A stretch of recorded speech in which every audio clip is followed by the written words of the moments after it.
कार्यक्रम के पुण्यार्जक हैं श्री अरुण कुमार जैन, श्रीमती शशि जैन, अभिषेक जैन, अभिनव जैन, रैना जैन, आन्या जैन, मेरठ, उत्तर प्रदेश। ज्ञान और विद्या के सागर पूज्य गुरुवर अपने असीम अथाह समीचीन ज्ञान के द्वारा हम अज्ञानी जीवों के अंतरंग को सदा सम्यक्त्व से प्रकाशित करते रहें। इन्हीं भावनाओं के इच्छुक गुरुवर के पावन पवित्र चरणों में कोटि कोटि नमोस्तु। कोई मरने के लिए आईसीयू में भर्ती हो और आप उससे कहो भैया अब तो आप यही भावना करो, कोई बचाने वाला है नहीं है, पंच परविष्टि शरण है, बस उन्हीं की भावना करो, तो वो कहता ये कौन सी बात कर रहे हो तुम लोग हैं? मैं तो वैसे ही मर रहा था, तुम हमें कौन सा ज्ञान देने वाले हो? इस ज्ञान की हमें जरूरत थोड़ी नहीं थी। हम तो ये सुनना चाह रहे थे आपसे कि आप कहोगे तू चिंता मत कर, मैं तेरे लिए ये मंत्र दे रहा हूँ, मैं तेरे लिए ये वैद्य को बुला रहा हूँ, मैं तेरे लिए ये दवाई दे रहा हूँ, तू बिल्कुल बच जाएगा, तेरे लिए कोई चिंता करने की जरूरत नहीं है। ऐसा कहोगे तो कॉन्फिडेंस बढ़ता है हा? और आप अगर उसे तत्व ज्ञान दोगे तो उसका कॉन्फिडेंस डाउन ही होगा। लेकिन क्या डाउन होना चाहिए?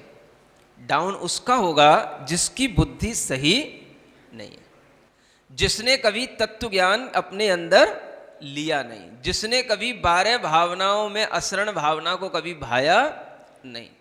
हो सकता है उसने 12 भावनाओं के बड़े बड़े पत्थरों पर खुदवा करके मंदिरों में लगवा करके अपने नाम से वो 12 भावनाएं पूरे मंदिर में लगवा रखी हूं, ये भी हो सकता है, क्योंकि हर मंदिर में 12 भावना लिखी हुई मिलेंगी आपको। राजा राणा छत्रपति हाथन के असवार, मरना सबको एक दिन अपनी अपनी बार, ये तो अनित्य भावना हो गई। इसमें भी भावना वही आ रही है, मरना सबको एक दिन अपनी अपनी बार। दलबल देवी देवता मात पिता परिवार, मरती वीरिया जीव को कोई न राखनार। अब इतने बड़े बड़े तूने समझा समझा करके बड़े बड़े पत्थर हजारों के लगवा रखे मंदिर में, कभी एक बार पढ़ी भी है कि नहीं इसका भावना भी ये होती है, कभी इसका मतलब क्या होता है? तो हमारा ज्ञान जब तक इस तरह की भावना में नहीं ढलता तब तक वह तत्व ज्ञान दृढ़ नहीं होता। इसलिए इसको तत्व भावना कहा गया है, तत्वानुप्रेक्षा इसको कहा गया है, तत्वानुचिंतन इसको कहा गया है। सबसे बड़ा चिंतन, आपको कोई किताबें पढ़ने की जरूरत नहीं, जो दुनिया में दिख रहा है उसका आप सही ढंग से चिंतन करें, इसी का नाम है तत्व चिंतन। तो वही आचार्य यहां कह रहे हैं, ऐसा कौन सा व्यक्ति है जिसके गले में ये फांसी का फंदा नहीं पड़ा? मृत्यु ने जिसका अपना जाल जिसके गले में नहीं डाल रखा हो, हर किसी के गले में डाल रखा है।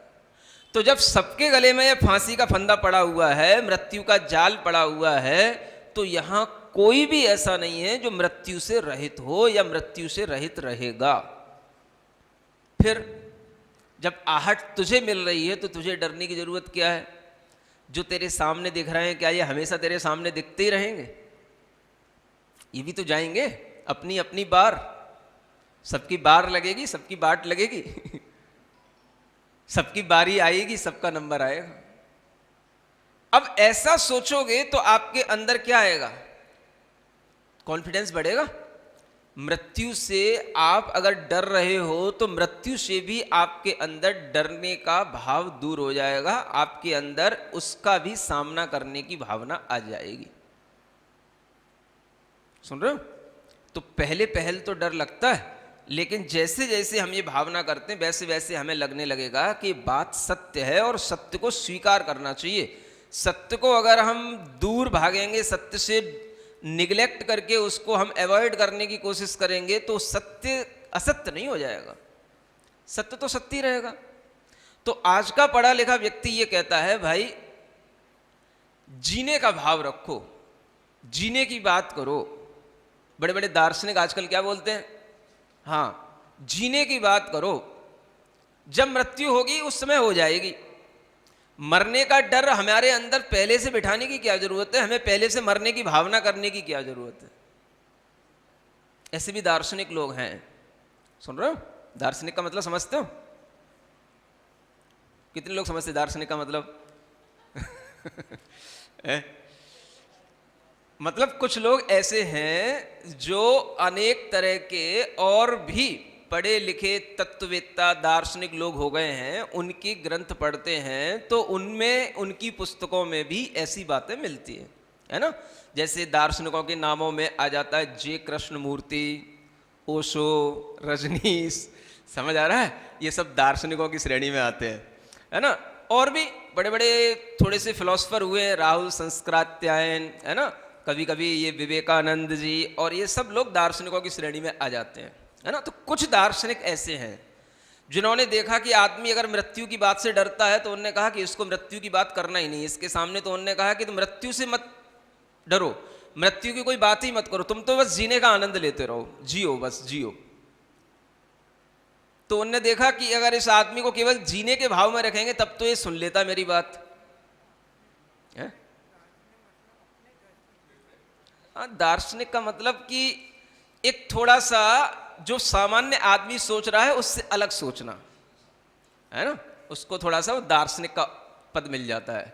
जो सामान्य आदमी जिस तरीके से सोचता है वैसा ना सोचना, उससे अलग सोचना। तभी तो हम कुछ आपको कुछ बताएंगे, तभी तो आपके लिए लगेगा कि हाँ भाई कुछ अलग लेवल की बात करते हैं। हाँ, तो वो कहलाता है दर्शन शास्त्र, उसको बोलते दार्शनिक, है ना। उसमें कोई किसी का कोई पंथ नहीं होता, कोई व्यक्ति भी अपना मत रखता है, अपना अभिप्राय रखता है तो उसका दर्शन खुद बन जाता है, समझ आ रहा है। वो दर्शन शास्त्र का अपना सब्जेक्ट अपना खुद बन जाता है उसका, बस उसको आगे बढ़ाने वाला वो व्यक्ति होना चाहिए। तो ऐसे लोग हैं जिन्होंने ऐसी ढेरों किताबें लिख रखी हैं और लोगों के अभिप्रायों को देख करके उन्होंने निर्णय लिया कि इन्हें मृत्यु की बात मत करो, क्योंकि जो धर्मात्मा लोग हैं वो मृत्यु की बात करते हैं, अशरण भावना की बात करते हैं, तो इनको भी थोड़ा सा हटाओ अलग, तब लोग मेरी बात सुनेंगे। उस बात लोगों के गले में उतरती है। मरने की बात क्यों करना, जीने की बात करो, जब जीने का समय अंत हो जाएगा मर जाएंगे, हमें सोचना ही नहीं मरना है, हमें तो जीना है। सुन रहे हो, ये भी एक फिलॉसफी है। लेकिन आचार्य कहते हैं इस तरह की फिलॉसफी से आपके अंदर एक मृत्यु का भय जो है वो पड़ा ही रहेगा, भले ही आप जीने का कितना ही आनंद लेते रहो। क्योंकि जीने का आनंद आपको तब तक आएगा जब तक आप नाच पा रहे हो, जब तक आप सिंगिंग इस सॉन्ग के मोड में हो, समझ आ रहा है। जीने का आनंद तब तक है जब तक आप खा पा रहे हो, डोल पा रहे हो, तब तक जीने का आनंद है। लेकिन जिस दिन आप गिर पड़े बिस्तर पर तो आपको फिर सब समझ में आने लग जाएगा। जब आप खुद अपनी करवट अपने हाथ से नहीं बदल पाओगे ना, तब आपको समझ में आ जाएगा अब मैं क्या करूं।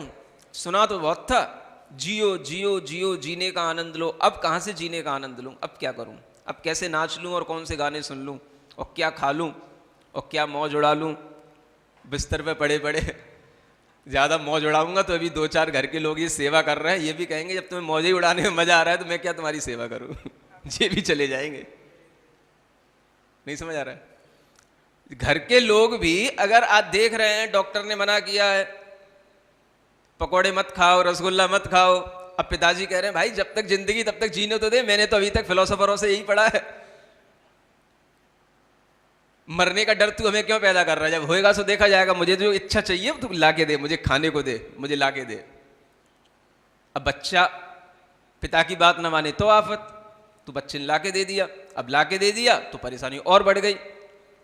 अब डॉक्टर कहे जा रहा है कि इनके लिए ये चीजें मत खिलाओ, अब वो नहीं मान रहा है, मुझे जब मरना होगा मर जाऊंगा, मुझे डॉक्टर को ही मत दिखा, इस डॉक्टर को बदल दे, तू दूसरा डॉक्टर ले आ।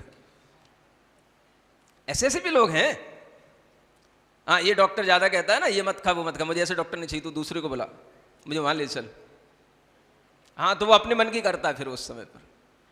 लेकिन मृत्यु से जितना भी व्यक्ति जो है किनारा काटना चाहेगा, जितना उससे बचना चाहेगा, क्या उससे बच लेगा वो? ये तो एक भुलावा है, हमेशा ये समझते हैं। उन दार्शनिकों के भी दर्शन को हम ये कहते हैं कि अगर आप इस तरह से समझा रहे हो लोगों को तो ये भी आप भुलावे में डाल रहे हो। सत्य को तो स्वीकार करो, हिम्मत नहीं है तो उसे हिम्मत दो कि तू इस हिम्मत से सत्य को स्वीकार कर, ये बात तो ठीक लगती है। लेकिन अगर आप उसे सत्य से नकारने की कोशिश करके उसे भुलावे में डालोगे तो ये छलावा हो जाएगा। ऐसा व्यक्ति कभी भी मृत्यु को स्वीकार नहीं कर पाएगा, और जब स्वीकार नहीं करेगा तो वो कभी भी जीने के आनंद के भाव में तो रहेगा, लेकिन मरने का भी कोई आनंद होता है ये कभी उसको पता नहीं पड़ेगा। क्या सुना? जीने का आनंद तो दुनिया बता देती है, लेकिन मरने का आनंद केवल जैन ग्रंथ ही बताते हैं। समझ आ रहा है? जितना जीने में आनंद है उतना मरने में भी आनंद है, इसलिए मरने से डरो मत। ये समझ में अगर आ जाएगा तो मृत्यु से फिर डर नहीं लगेगा। दबे दबे पांव मौत आती है, आती है, आती है। डॉक्टर कह रहा है आ रही है, आ रही है, आ रही है, वो कहेगा आने दो, आने दो, आने दो। समझ आ रहा है? ये जब हिम्मत आ गई, समझ लो तुम्हारे लिए असरण भावना फलीभूत हो गई। वेलकम, हाँ आने दो, आने दो, वेलकम, वेलकम। हाँ बस वेलकम करना सीखो उसका। समझ आ रहा है? तो जब जीवन में जो आ रहा है उसको स्वीकार करो, उसका स्वागत करो। ये तो बात तथ्य की है। अगर आप उससे घबराए हुए हो तो आचार्य कहते हैं ये आपकी दुर्बुद्धि है, इसलिए घबराना नहीं। कोई भी अवसर हो, आप सोचो अभी तो महाराज त्योहार का समय चल रहा है, ये मृत्यु की बातें इस समय पर अच्छी नहीं लगती। ऐसा नहीं है, हैं? हर समय पर हर चीज हो सकती है। क्या त्योहार के दिनों में लोगों की मृत्यु नहीं होती? क्या दीपावली पर लोग नहीं मरते? कि रक्षाबंधन के दिन लोग नहीं मरते हैं? कि बीमार नहीं होते? क्या नहीं होता? क्या आज के दिन किसी की मौत नहीं होगी? कब नहीं होता? क्या नहीं होता है? लेकिन दुर्बुद्धि तो लोगों की इतनी तक होती है कि अगर कभी दिवाली के दिन और रक्षाबंधन के दिन किसी की मौत हो गई तो अब तो उस घर में कभी भी दीपावली रक्षाबंधन मनेगा नहीं। क्या समझ आ रहा है? अब कब मौत हुई? 50 साल हो गए, 100 साल हो गए, पीढ़ियों की पीढ़ियां गुजर गई, लेकिन हमें उस पीढ़ी की परंपरा का निर्वाह करते रहना है। ऐसे भी लोग हैं, सुनने मारा आपकी कॉलोनी में है? हाँ जब पता पड़ा तभी तो बता रहा हूं। तो ऐसे भी लोग हैं। हमारे यहाँ कभी रक्षाबंधन मनता ही नहीं। क्यों नहीं मनता भाई? पता नहीं, कभी कोई बहुत पहले किसी की मृत्यु हो गई थी, फिर उसके बाद में रक्षाबंधन मनाना बंद हो गया, तो हमारे पिताजी उनने भी मना कर दिया, तब से कभी मना ही नहीं। माने हमने तो कभी देखा ही नहीं। आज हम 50 साल के हो गए, कभी रक्षाबंधन मना ही नहीं हमारे। ऐसा ऐसा ही है ना? तो ये क्या है? एक व्यक्ति की मृत्यु हो गई, अगर उसी दिन भी हो गई, दीपावली या रक्षाबंधन के दिन भी हो गई या होली के दिन भी हो गई, हो गई, हो गई। समय है जिसका, जब पूरा हो गया हो गया। जैसे उस दिन जन्म भी होते हैं लोगों के, वैसे उस दिन मृत्यु भी होगी। ये तो शाश्वत नियम है ना संसार का। जन्म और मृत्यु से रहित क्या कोई दिन होता है? क्या जन्म और मृत्यु से रहित क्या कोई पल होता है? जिस पल पर हम बात कर रहे हैं, इस पल में भी, मनुष्यों में भी देखेंगे तो लाखों करोड़ों मनुष्य जन्म भी ले रहे हैं और मर भी रहे हैं। समझ आ रहा है? पशु पक्षी सब किसी की समाज के अंदर ही चलता रहता है। तो अगर हम देखें हर समय पर मृत्यु है, हर समय पर जीवन है, लेकिन हम ऐसी परंपरा क्यों बना लेते हैं कि हमें अब वो त्योहार मनाना ही नहीं। अब हमारे लिए जिन बच्चों ने कभी देखा ही नहीं कौन हमारे दादा थे, कौन हमारे पिता थे, और पिता को भी नहीं मालूम, और वो चली आ रही परंपरा और मनाते आ रहे हैं, तो उन बच्चों को उसका ये अभिशाप क्यों भोगना पड़ रहा है एक व्यक्ति की मृत्यु का? सिर्फ इसलिए कि वो रक्षाबंधन के दिन मरा था, इसलिए? ये क्या बात हुई? समझ आ रहा? ये तो मूढ़ता है। इसको ही कहते हैं आचार्य लोक मूढ़ता, इसी का नाम है। क्या बोलते हैं इसको? हाँ, ये लोक मूढ़ता है। अब अगर आप सम्यक दर्शन की बात करो और इस तरह की लोक मूढ़ताएं ना छोड़ो, तो आपके लिए फिर सम्यक दर्शन कैसे होगा? तो ये छोड़ना पड़ता है, इसके लिए भी साहस करना पड़ता है। भाई क्या होगा इससे? कौन सा ऐसा पुरखा है, कौन सी ऐसी आत्मा है जो अभी तक तुम्हारे लिए ध्यान में रख रही है कि जिस दिन तुम रक्षाबंधन मना लोगे उसी दिन हम तुम्हारे लिए कुछ बुरा कर देंगे? है? ऐसा कुछ होता है क्या? ये तो सब आपने अपने मन में भय बैठा रखे। कौन आपके सामने आ रहा है, कौन पुरखा है, किसके कारण से ये परंपरा बंद हो गई? अरे भाई, बच्चों के लिए क्यों उसका अभिशाप दिया जा रहा है जिन्होंने उसको देखा ही नहीं कभी कि कौन मरा है, कौन क्या था? तो ये सब चीजें जब तक हमारे अज्ञान के कारण से हमारे अंदर बनी रहती, तब तक हमारे अंदर भय भी बने रहते हैं, डर भी हमारे अंदर बैठे रहते हैं। इन्हें छोड़ना पड़ता है। और छूटता कब है? जब हम तत्व ज्ञान धारण करते हैं। इसीलिए अशरण भावना, भाई किसी के लिए भी मृत्यु कभी भी होना है, किसी भी स्थान पर होना है। अरे जहां पर शमशान होते हैं, कभी कभी वहां पर घर भी तो बनते हैं, वहीं पे कॉलोनियां कटती हैं, वहीं पे मंदिर भी बनते हैं। हाँ, अब इससे बड़ी बात क्या होगी बताओ आप तो एक व्यक्ति की मौत का बहाना लेकर के बैठे हो, हमारी ये परंपरा हो गई, हमने ये त्योहार नहीं मनाया। अरे जहां पर कितने मुर्दे गाड़े गए, जलाए गए, उन स्थानों पर भी जो है कॉलोनियां कटती हैं और वहां पर भी मंदिर बन रहे हैं। तो वहां पर क्या है? ऐसी कौन सी जगह है दुनिया में जहां पर किसी की मृत्यु ना हुई हो? मंदिर भी तो वहीं बनेंगे जहां पर पहले नई अनेक मर चुके होंगे। ऐसी कौन सी जगह है दुनिया में? और ऐसा कौन सा समय है जब कोई मरता ना हो? तो उसको हम अभिशप्त हमेशा के लिए कैसे कर सकते हैं कि भाई ये प्लेस ऐसा है, यहां पर तो हमेशा मौतें होती रही हैं, इसलिए यहां पर हम कभी मंदिर नहीं बना सकते, या यहां पर हम धर्मशाला नहीं बना सकते, या यहां पर हम गुरुओं के लिए कुछ नहीं बना सकते, या यहां पर हम कोई मकान नहीं बना सकते। ऐसी कौन सी जगह दुनिया में? सब जगह सब कुछ होता है। ये तो संसार का नियम चल ही रहा है। तो ऐसा विचार करके उस चीज से जो भय पैदा है हुआ है, उसको दूर करने का नाम ही तत्व ज्ञान होता है। तो तत्व ज्ञान से हमेशा डर दूर होता है। इसलिए अशरण भावना भाने से मत समझो कि मुझे मृत्यु से डर लगने लग जाएगा या मृत्यु की याद आ जाएगी। ऐसा सोचना तो अज्ञानता है। तत्व भावना करोगे, अशरण भावना करोगे, तो आपको मृत्यु से डर निकल जाएगा। समझ आ रहा है? इसलिए आचार्य कहते हैं समापतति दुर्वारे यम कंठीरवक्रमे त्रायते तु नहीं प्राज्ञ त्रिदशैरपि। क्या कहा जा रहा है कि इस संसार में प्राणी कैसे घूम रहा है। ये मान के चलो जैसे जंगल में शेर होता है, समझ आ रहा है? और शेर ने अगर आपको अपने पाँव में बांध लिया, पकड़ लिया, अपने पाँव में दबोच लिया, अभी उसने मुंह नहीं मारा, अभी उसने क्या करा? शेर ने अपने पाँव में दबा लिया। अब अगर तुम शेर के पाँव में आ गए तो अब क्या करोगे? ये बताओ, बताओ क्या करोगे? कोई रक्षा करने वाला मिलेगा तुम्हें उस शेर के पाँव से? हैं? कोई नहीं मिलेगा, कोई रक्षा नहीं कर पाएगा। तुम क्या करोगे ये बताओ?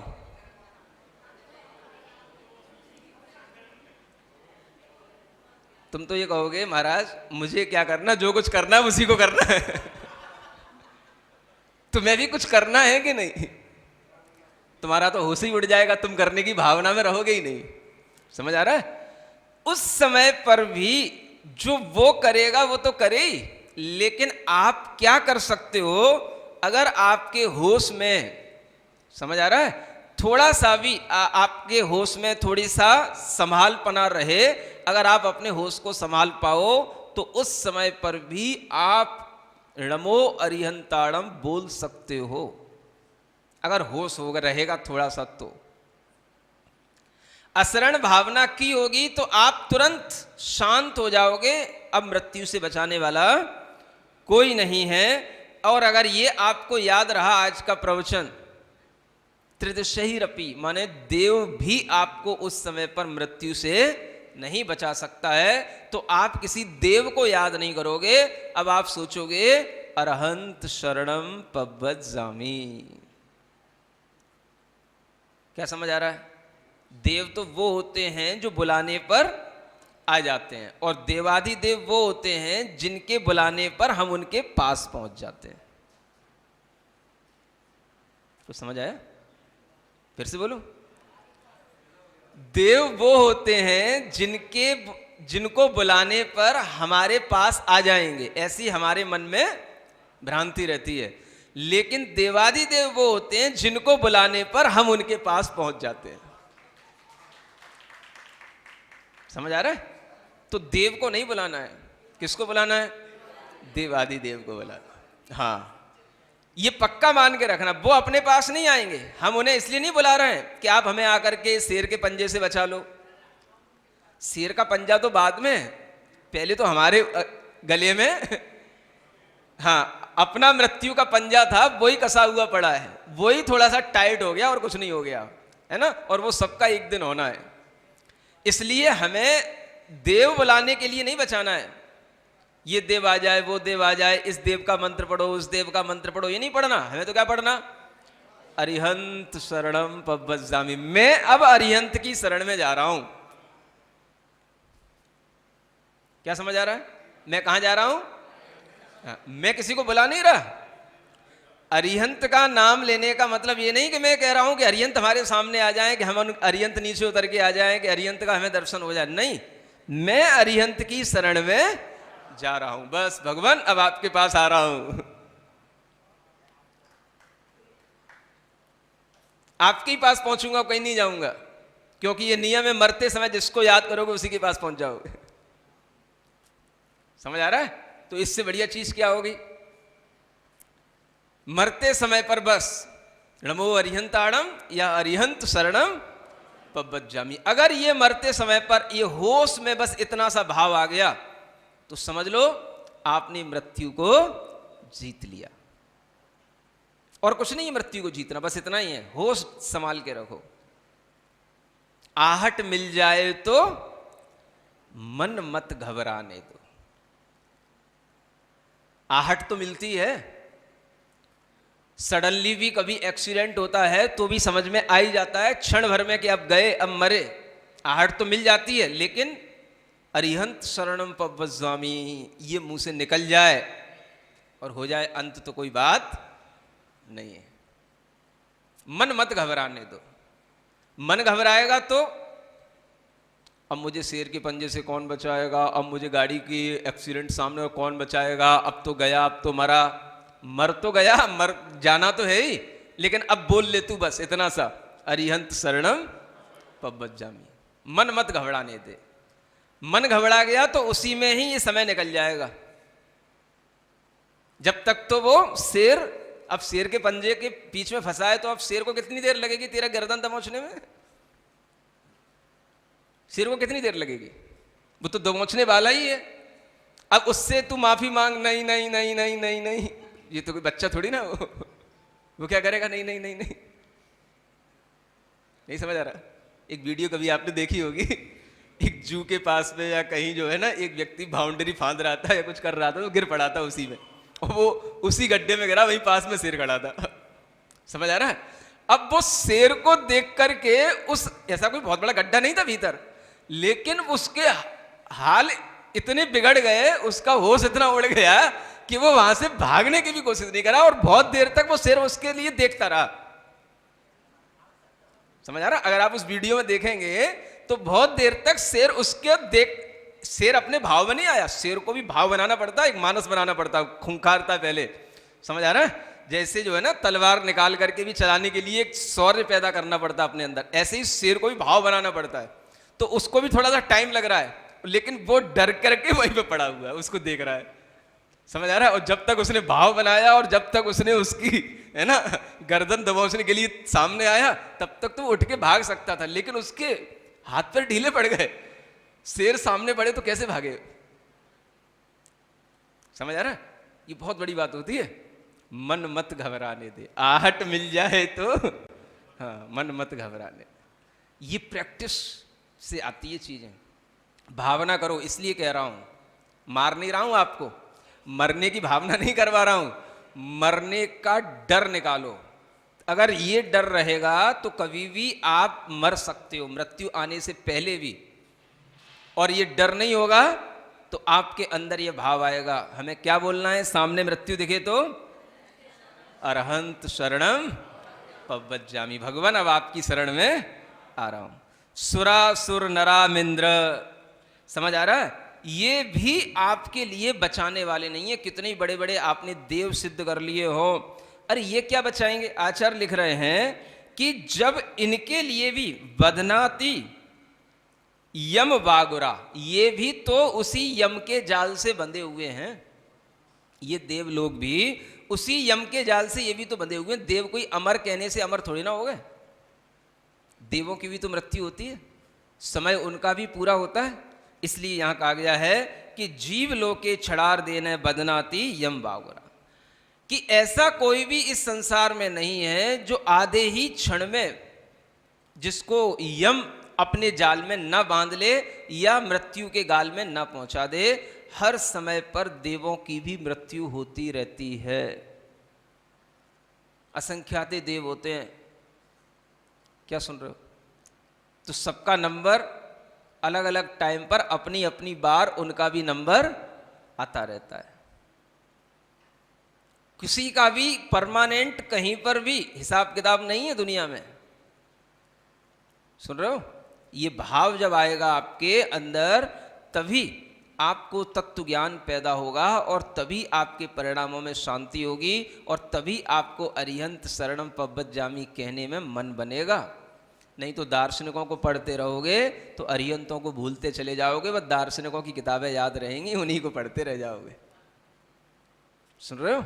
हाँ, ये दार्शनिकों के भी बड़े बड़े दार्शनिकों ने जो अपने सर्वज्ञ ज्ञान से बोला है उस पर विश्वास करो कि असरण भावना हमारे लिए आज क्यों जरूरी है। आचार्य कहते हैं इस तीन लोक में अगर कोई वीर है, वीर माने बलवान, योद्धा, समझ आ रहा है, जो अपनी इच्छा से सबको चलाता है, तो आचार्य कहते हैं वो सारे का सारा इच्छा रखने वाला एकमात्र वह मृत्यु ही है जिसे हम यमराज कहते हैं। और वस्तुतः वो यमराज कोई देवता नहीं है, वो तो आपके अंदर बैठा हुआ आपका आयु कर्म है। सुन रहे हो?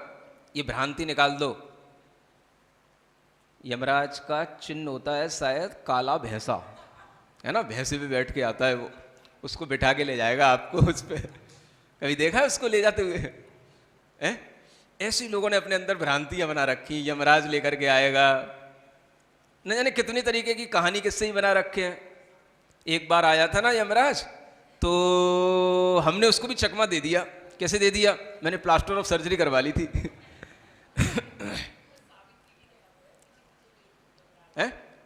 तरह तरह की भ्रांतियां, तरह तरह की कहानियां बना रखी और यही सब सुनाते रहते हैं।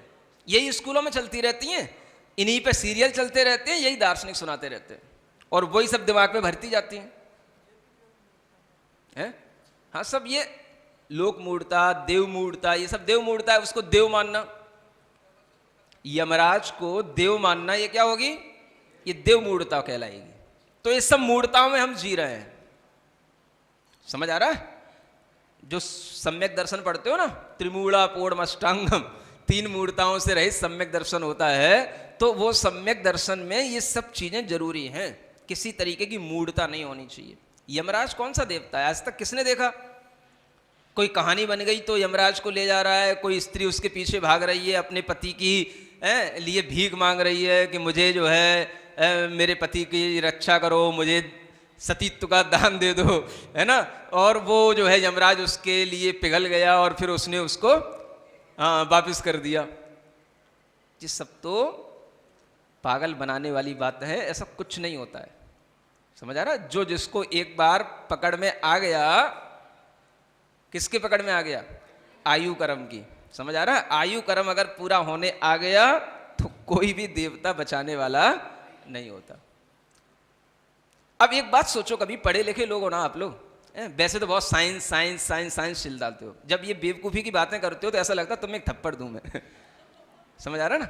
हाँ, वैसे तो कहते हो भाई हम साइंस हर चीज को प्रूव करके बोलते हैं। आज तक लाखों मृत्यु होती हैं, करोड़ों मृत्यु होती हैं, पशु की भी होती हैं, सतियों की भी होती हैं, पुरुषों की भी होती हैं। उसके बाद, उस कहानी के बनने के बाद आज तक कोई ऐसा नहीं मिला जिसको कोई भी यमराज ले जा रहा हो और उसने उससे भीख मांगी हो और उसने उसको वापस कर दिया हो।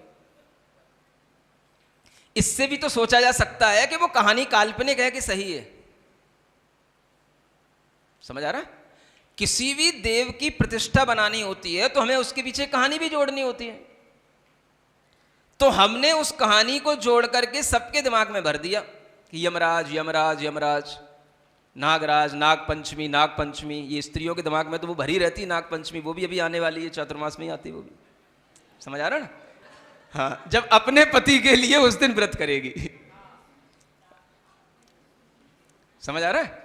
हाँ, जैसे कि उसी दिन वो बचा लेगी, जैसे उस दिन किसी पत्नी की मृत्यु नहीं होती, किसी के पति मरते नहीं उस दिन। समझ आ रहा है? कि व्रत करने के बाद नहीं मनते, कि व्रत करने के दूसरे दिन बाद नहीं मरते। खबरें पढ़ लेना, जिसने व्रत किए होते वो भी कितने मरते रहते हैं। इसी को बोलते हैं मूढ़ता, लोक मूढ़ता। कितने तरीके की लोक मूढ़ता है, हम कितनी समझाएं आपको। सम्यक दर्शन तो बहुत दूर की बात है। समझ आ रहा है? तो जब तक ये दुनिया के देवी देवताओं से डरने का हमारे मन में भ्रम पड़ा है, तब तक सम्यक दर्शन कोसों तक आपसे दूर है। सूत्र में तो एक लाइन में लिख दिया त्रिमूढ़ापोढ़मष्टांगम, 3 मूढ़ताओं से रहित सम्यक दर्शन होता है। हमने सोच लिया हमें क्या मूढ़ता है, हमें तो देवशास्त्र गुरु पे श्रद्धा है, हमें तो सम्यक दर्शन हो गया। इतनी जल्दी हो जाता तब तो कई जन्मों पहले ही हो चुका होता। उन जन्मों में भी आपने वो चीज नहीं छोड़ी और आज भी नहीं छोड़ रहे हो। वो क्या है? तो ये ही मूढ़ताएं हैं। लोक मूढ़ता, देव मूढ़ता। कोई देव है ही नहीं। आयु कर्म आपकी मृत्यु का कारण है। आयु कर्म हर समय आपको मृत्यु की ओर ढकेल रहा है। आपका कर्म आपकी आत्मा में बंधा हुआ है, उसकी ओर दृष्टिपात करो। कोई देवता कोई भैंसे पे चढ़ के नहीं आ रहा। और उस कहानी के बाद में आज तक कोई स्त्री नहीं पैदा हुई जिसने अपने पति को उस यमराज के पास से जाने से बचा पाया हो। फिर आज के उस एक ही बस सावित्री पैदा हुई, उसके बाद कोई सावित्री पैदा ही नहीं हुई है? और पढ़े लिखे कहते हो। अरे कभी तुम भी तो प्रैक्टिकल करो भाई, पढ़े लिखे हो तो। समझ आ रहा है? तो ये सब पढ़े लिखे मूढ़ लोग हैं। समझ आ रहा? मूढ़ता, मूर्खता से जब तक ऊपर नहीं उठोगे तब तक पढ़े लिखे बन ही नहीं सकते हो। तो हम जितनी भी भ्रामक चिंताओं में पड़े हुए हैं, भ्रमणाओं में पड़े हुए हैं, वो सब हमारे लिए मूढ़ताएं हैं। सुन रहे हो? सब कॉलोनियों में यहाँ पढ़े लिखे लोग रहते हैं, पॉश कॉलोनी है, यहाँ के लोग रिटायर्ड मैनेजर हैं, ये हैं वो हैं, वो सब ठीक है, लेकिन मूढ़ हैं कि नहीं ये बताओ मुझे। ये भ्रांतियों में जी रहे हैं कि इनसे निकल गए ये बताओ मुझे। मैं कोई इनसे इंप्रेस होने वाला हूं क्या? पढ़े लिखे कितने पढ़े लिखे हो मुझे पता है, कितना पढ़े लिखे हो। पढ़े लिखे ही तो सबसे ज्यादा मूर्ख हैं आजकल। हाँ, बिना पढ़े लिखों को तो समझाना आसान होता है, पढ़े लिखों को समझाना बड़ा कठिन होता है। तो उन्हें ये प्रवचन सुन के ही समझाया सकता है। इतना टाइम हमें प्रवचन में मिलता है जब हम आपको ढंग से समझा सके हर बात। अकेले में बैठोगे तो हम तुम्हें कहाँ इतनी खोपड़ी खाने वाले तुम्हारे पास से, और हमारे पास कहाँ इतना टाइम है जो हम तुम्हें अकेले में बैठ के समझा पाएंगे। समझ आ रहा? इसलिए मैं सबसे कहता हूं प्रवचन सुनो बस, तभी मैं समझा सकता हूं। 1 घंटा चाहिए तुम्हारे, क्योंकि तुम में जितनी मूर्खता भरी है ना, तो उतना टाइम मुझे भी तो चाहिए निकालने के लिए, तरह तरह से उसको हलाने के लिए। अगर मैं सीधे सीधे आपसे कह दूं ये पत्नियां मूर्ख हैं जो पंचमी का व्रत रखती हैं, तो आप मेरे ही ऊपर डांट पड़ोगे। समझ आ रहा है? मेरी को गलत कहने लगोगे, महाराज तो ऐसा बोलते रहते हैं, गलत कहते हैं। जब तुम्हें समझाऊंगा 10 तरीके, तब तो तुमको समझ में आएगी। समझने के लिए 1 घंटा चाहिए, इसलिए प्रवचन में आया करो। इसलिए कहता हूं चाहे बच्चे हों जो बूढ़े हों, अगर कुछ समझना है तो प्रवचन में आके बैठो। हाँ, रोजाना आपको एक नई बात समझ में आएगी, रोजाना। हाँ, और रोजाना आपको अगर एक एक बात भी आपने अपने अपनी डायरी में लिख ली ना, तो 4 महीने की कितनी बातें हो जाएंगी? समझ आ रहा है? कम से कम 120 बातें हो जाएंगी 4 महीने की है? और अगर 120 आपने पॉइंट अपने लिए जिंदगी में बना लिए ना, तो आपको कोई भी इस दुनिया से मुक्त होने से और भगवान बनने से रोक नहीं पाएगा। बस आप नोट करो आज हमने क्या नया सुना। एक ही लाइन में नोट कर लो, जिसकी जो समझ में आया हो। सुन रहे हो? तो क्या क्या भ्रांति है? कोई यमराज काले भैंसे पर बैठ करके आता है और मेरे घर के परिवार के लोगों को ले जाता है।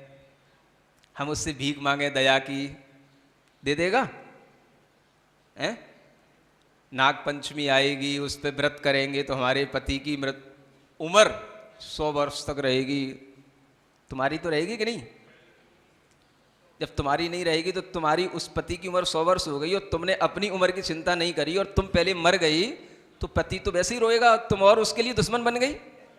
ज्ञान और विद्या के सागर पूज्य गुरुवर अपने असीम अथाह समीचीन ज्ञान के द्वारा हम अज्ञानी जीवों के अंतरंग को सदा सम्यक्त्व से प्रकाशित करते रहें। इन्हीं भावनाओं के इच्छुक गुरुवर के पावन पवित्र चरणों में कोटि कोटि नमोस्तु। इस कार्यक्रम के पुण्यार्जक हैं श्री अरुण कुमार जैन, श्रीमती शशि जैन, अभिषेक जैन, अभिनव जैन, रैना जैन, आन्या जैन, मेरठ, उत्तर प्रदेश।